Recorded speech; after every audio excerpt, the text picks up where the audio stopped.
এবারে দেশের প্রতিরক্ষা শিল্পে বিনিয়োগ নিয়ে নতুন পরিকল্পনা আসতে যাচ্ছে। বাংলাদেশ তৈরি করবে অত্যাধুনিক অস্ত্রশস্ত্র। এদেশের সৈনিকরা নিজেদের তৈরি অস্ত্রই বহন করবে দেশ রক্ষার কাজে, এমন আশার কথাই জানিয়েছেন বিডার নির্বাহী চেয়ারম্যান আশিক চৌধুরী। এই পরিকল্পনা বাস্তবায়ন হলে প্রতিরক্ষা শিল্প এগিয়ে যাবে আরও কয়েক ধাপ। আশিক চৌধুরী স্পষ্ট করেই বলেছেন, বাংলাদেশের প্রতিরক্ষা শিল্পে বিনিয়োগের পরিকল্পনা রয়েছে বর্তমান সরকারের। দেশের প্রতিরক্ষা শিল্প নিয়ে বর্তমান সরকারের সেই ভাবনাগুলো কি কি? দেশে কি নির্মাণ হবে সেই প্রতিরক্ষা সরঞ্জাম? তুরস্ক, চীন, পাকিস্তানের পর প্রতিরক্ষা সরঞ্জাম কেনার জন্য যুক্ত হচ্ছে কি নতুন কোনো দেশ? এই সব বিষয়ে জানব আমাদের আজকের প্রতিবেদনে। চলুন তাহলে শুরু করা যাক। তার আগে অবশ্যই চ্যানেলটি সাবস্ক্রাইব করে সঙ্গেই থাকুন। বিশ্বের শান্তি রক্ষার অন্যতম ভূমিকা পালন করা বাংলাদেশের সশস্ত্র বাহিনীর জন্য প্রয়োজনীয় অস্ত্র এবং গোলাবারুদ সহ অন্যান্য সরঞ্জামের বেশিরভাগই বিদেশ থেকে আমদানি করতে হয়। এতে ব্যয় হয় প্রচুর বৈদেশিক মুদ্রা।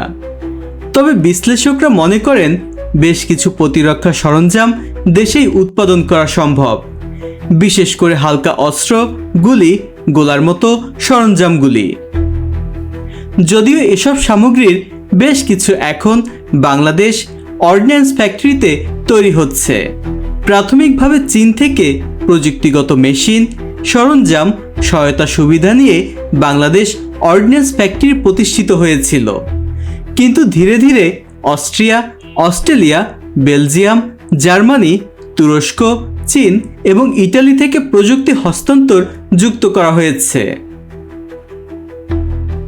বাংলাদেশ অর্ডিন্যান্স ফ্যাক্টরি বর্তমানে বেশ কিছু কারখানা পরিচালনা করছে, যার মধ্যে ছোট অস্ত্র, গোলা বারুদ, rifle, SMG, LMG, HMG, tracer, blank এবং এপিআই গোলাবারুদ, রাইফেল, মেশিনগান, গ্রেনেড, আর্টিলারি গোলাবারুদ কারখানা অন্যতম। তবে এবার সরকার প্রতিরক্ষা শিল্পে বিনিয়োগের পরিকল্পনা করছে আধঘাট বেঁধেই। বিডার চেয়ারম্যান জানিয়েছেন, বাংলাদেশে ট্যাঙ্ক বা স্পেসশিপ তৈরির প্রয়োজন নেই। তবে ছোট আকারের অ্যাডভান্স রেডিও, ট্যাঙ্কের এক্সেল, স্মল বুলেট এবং স্মল আর্মসের চাহিদা অনেক রয়েছে। তিনি জানিয়েছেন, এই মুহূর্তে সেনা, নৌ, বিমান বাহিনীর সাথে তারা কাজ করছেন। জানিয়েছেন আরও সুখবর, যেসব বিদেশি বিনিয়োগকারী প্রযুক্তি হস্তান্তরের মাধ্যমে বাংলাদেশে আসতে ইচ্ছুক তাদের খুঁজে বের করার কাজ করছে সরকার। আরও জানা গিয়েছে, এই বিনিয়োগকারীদের কাছ থেকে উৎপাদিত প্রতিরক্ষা সরঞ্জাম কেনার প্রতিশ্রুতি নিয়ে তাদের আঞ্চলিকভাবে রপ্তানি করার সুযোগও প্রদান করা যেতে পারে। এজন্য একটি বিশেষায়িত ইকোনমিক জোনের মতো ধারণার ব্যাপারে কথা বলেছেন বিডার চেয়ারম্যান। নিজ দেশে প্রতিরক্ষার শিল্প গড়ার পাশাপাশি বন্ধু দেশগুলো থেকে যুদ্ধাস্ত্র কেনার ব্যাপারে কথা শোনা গিয়েছে। বিশেষ করে বিমান বাহিনীর জন্য চতুর্থ প্রজন্মের যুদ্ধ বিমান কেনার ব্যাপারে আলোচনা চলছে চীন এবং পাকিস্তান থেকে। চীনের চতুর্থ প্রজন্মের যুদ্ধ বিমান J-10C কেনার ব্যাপারে আলোচনা এগিয়েছে বলে খবর এসেছে গণমাধ্যমগুলোতে। এছাড়া তুরস্ক থেকে সম্প্রতি দেশে এসেছে হালকা কামান। মুসলিম দেশগুলোর মধ্যে প্রতিরক্ষা শিল্পে এগিয়ে যাওয়া তুরস্ক বাংলাদেশের প্রতিরক্ষা সরঞ্জাম তৈরি এবং প্রযুক্তি বিনিময়ে আগ্রহী। বিডার চেয়ারম্যানের কথায় নতুন করে আশার আলো দেখা দিয়েছে দেশের প্রতিরক্ষা খাতে। বর্তমান বিশ্বের সর্বাধুনিক ও শক্তিশালী ড্রোনের শীর্ষ উৎপাদক দেশ হচ্ছে তুরস্ক। অত্যাধুনিক কিন্তু দামে সাশ্রয়ী হয় অনেক দেশের প্রতিরক্ষার ভরসা হয়ে উঠেছে আনকারা। 2004 সালে মিলিটারি ট্রেনিং এগ্রিমেন্ট স্বাক্ষরের পর বাংলাদেশও প্রতিরক্ষার জন্য তুরস্কের সামরিক সরঞ্জাম আমদানি করছে।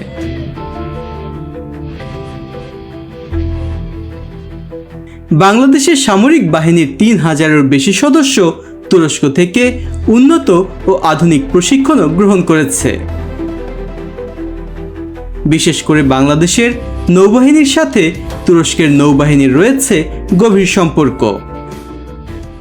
বাহিনীটি সবচেয়ে স্পর্শকাতর সোয়াত ইউনিটও তুরস্কের কাছ থেকে অত্যাধুনিক সামরিক প্রশিক্ষণ গ্রহণ করেছে। জানা গিয়েছে বাংলাদেশের সঙ্গে যৌথ বিনিয়োগে অস্ত্র কারখানা স্থাপনের আগ্রহ রয়েছে তুরস্কের। তার মানে এটা পরিষ্কার, আগামী দিনের বাংলাদেশের সামরিক শক্তি নিয়ে কোনো একটা মহাপরিকল্পনা চলছে। বর্তমান সরকারের প্রতিরক্ষা পরিকল্পনা নিয়ে আপনি কি মনে করেন? নতুন এই উদ্যোগ কি দেশের জন্য ভালো নাকি খারাপ? কমেন্ট করে অবশ্যই জানাবেন। ভিডিওটি ভালো লাগলে বন্ধুদের সাথে শেয়ার করুন। নতুন নতুন এমন ভিডিও পেতে অবশ্যই চ্যানেলটি সাবস্ক্রাইব করে পাশে থাকা বেল আইকনটি প্রেস করে দিন। আজ এ পর্যন্তই। সবাই ভালো থাকুন, দেশকে ভালোবাসুন। আজকের মতো আমি রুবেল বিদায় নিচ্ছি। আল্লাহ হাফেজ।